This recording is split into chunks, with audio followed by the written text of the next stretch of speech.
All right. Good afternoon, everybody. I guess getting down to the last of these talks is save this little bit of one for the last year, and then we have our one that's a little bit later.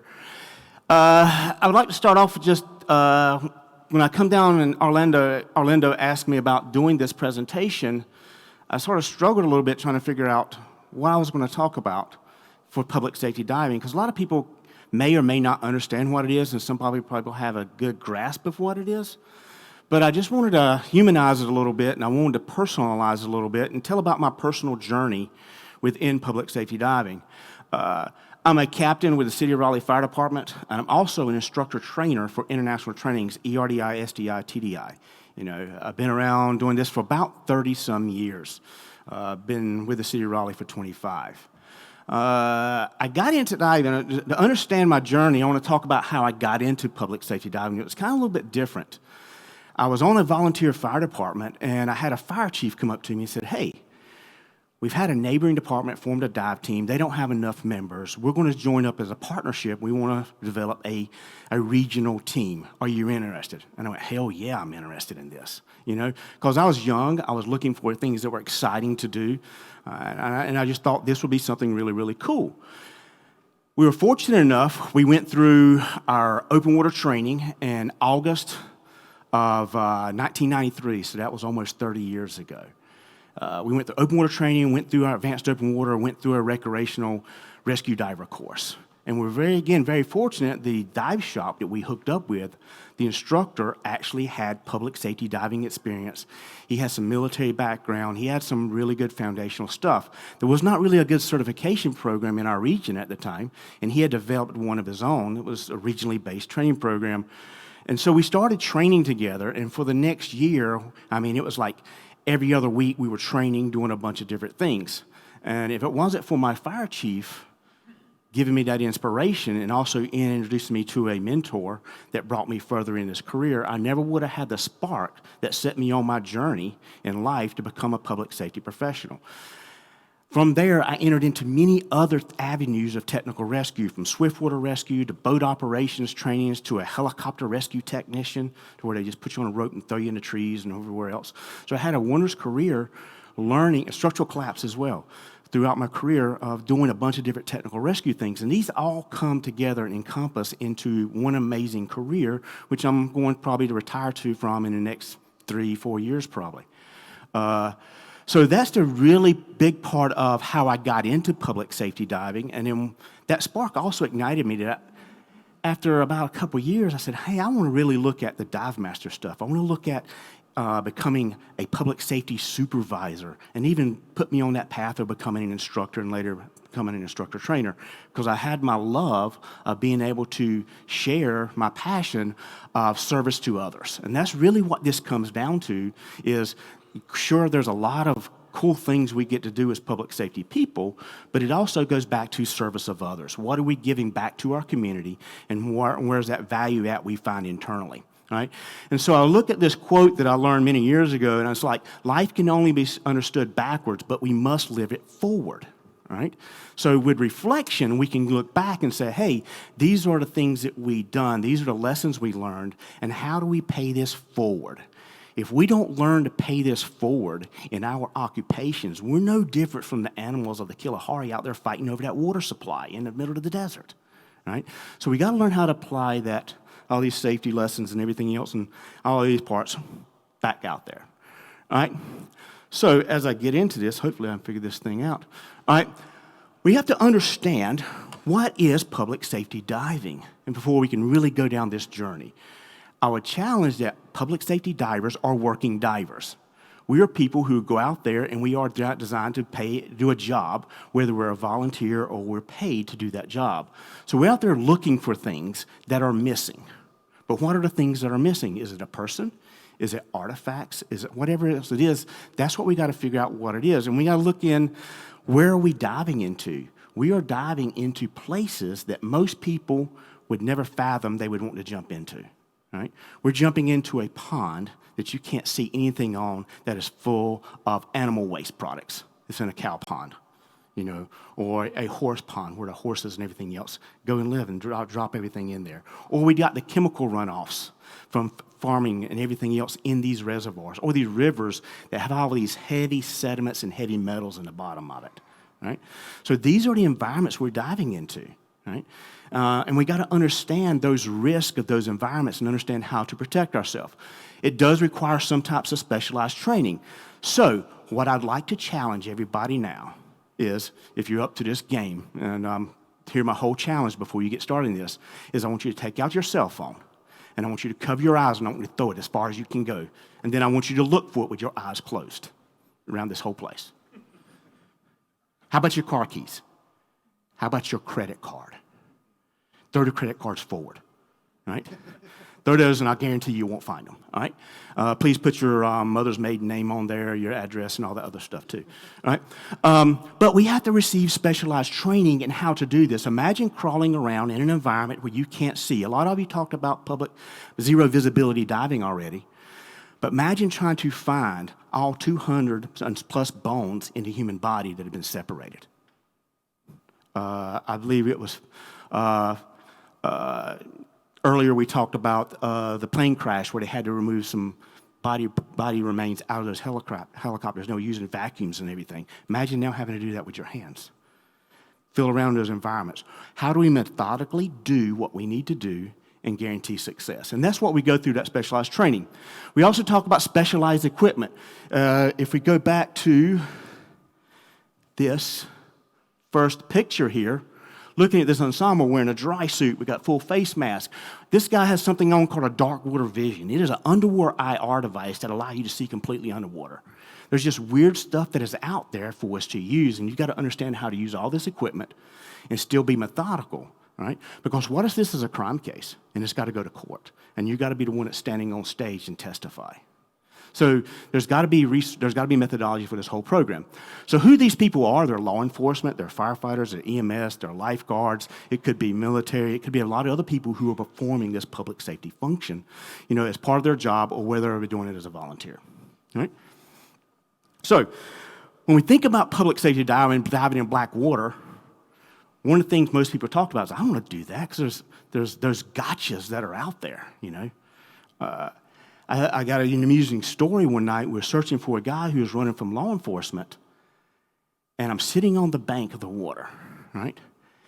And all of a sudden, there's this beaver behind me. I didn't know it was there. And he slaps the water with his tail about 15 feet behind me, just as loud as he can. It sounds like a shotgun going off. My shadow left me for 4 days, right? Because it scared the mess out of me, right? There's another searches of where I'm searching in like 3 feet of water, and it's in the foot of muck looking for a rifle, all right? When I get there and I pick myself up and bring myself over the mud, a snapping turtle about this big is underneath my chest, and I'm laying on top of him. And he's probably wiggling and screaming, trying to get out from under me, and I'm doing the exact same thing, trying to get off the top of him, right? So we have these gotchas that we tend to be afraid of.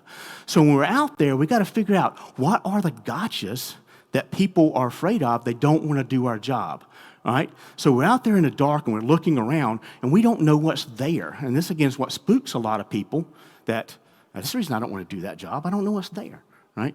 So we have these other creatures that are there. We have these environments that are there that have all kinds of hazards. And these are the things we got to learn to mitigate. But with practice, with training, we can overcome the risk that we tend to see in these jobs, all right? So understanding these hazards and risk. All right? A public safety diver is called out in the middle of the night. Could be called out on a holiday. Imagine, guys or ladies, you having to leave your partner on an anniversary date because that's your responsibility to go recover this child that has just drowned. There's a lot of things we miss. There's a lot of Thanksgiving days and a lot of Christmases I miss because that's when something had happened. Right? So we dive in at all hours of the night. We don't get to choose as public safety divers the time, the location, the perfect weather day to go diving. We're diving in environments that we don't typically have the option to choose when and where. Right? Because the recreational, we can say, no, I'm not diving today. It's a little overcast, it's cold, it's raining, I'm not doing it. As public safety divers, we are challenged to go forth with the mission. So we have inclement weather issues. We could have low visibility, blacked out conditions. We can have ponds like this one. It just has who knows what's floating around in it. All right? We're diving in currents. We're diving in waters that are moving very, very fast, and there's something on the bottom or a person we're trying to recover or even rescue. Right? Overhead environments. We're diving inside of a plane that has crashed to go in and remove people out of it or rescue potential. We're dealing with a vehicle where they run off the road. Could there be an air pocket? Do we have a chance of saving a life? Right? So our rapid response is required. Are we diving in confined spaces? We have a person that was walking across a flooded roadway and they got sucked down into a manhole. Now we got to go into that current, into that confined space.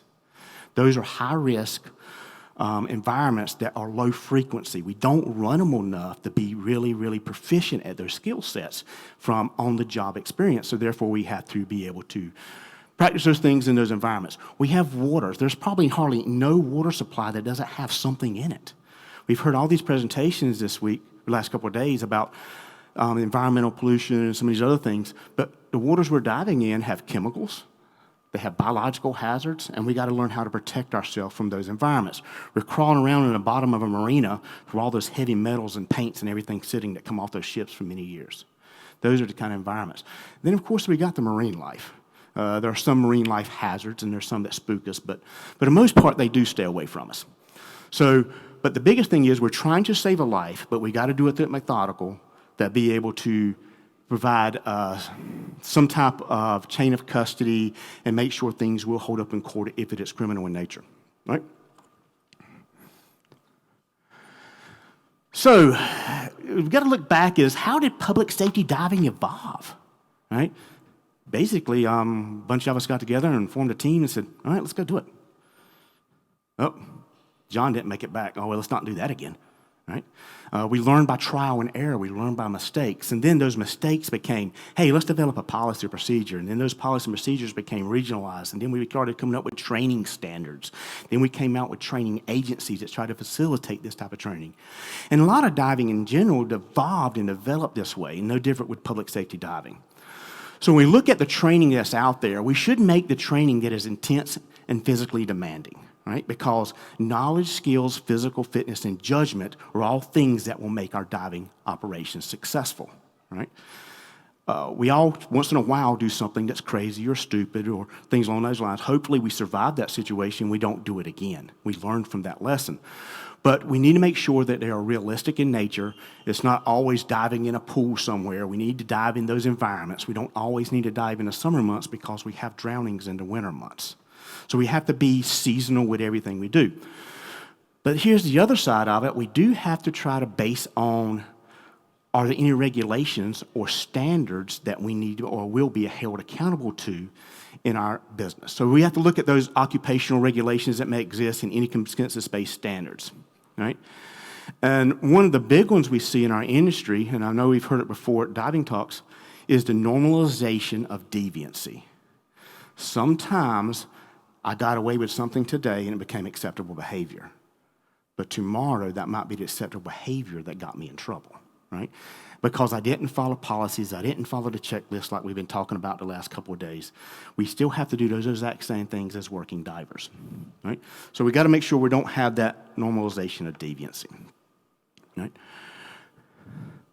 So that gives us a little synopsis on what diving, public safety diving is. So I want to talk about the why. Remembering the mission, why I'm there. I start off every day that as a public safety professional is I have the chance to make a difference in somebody's life today.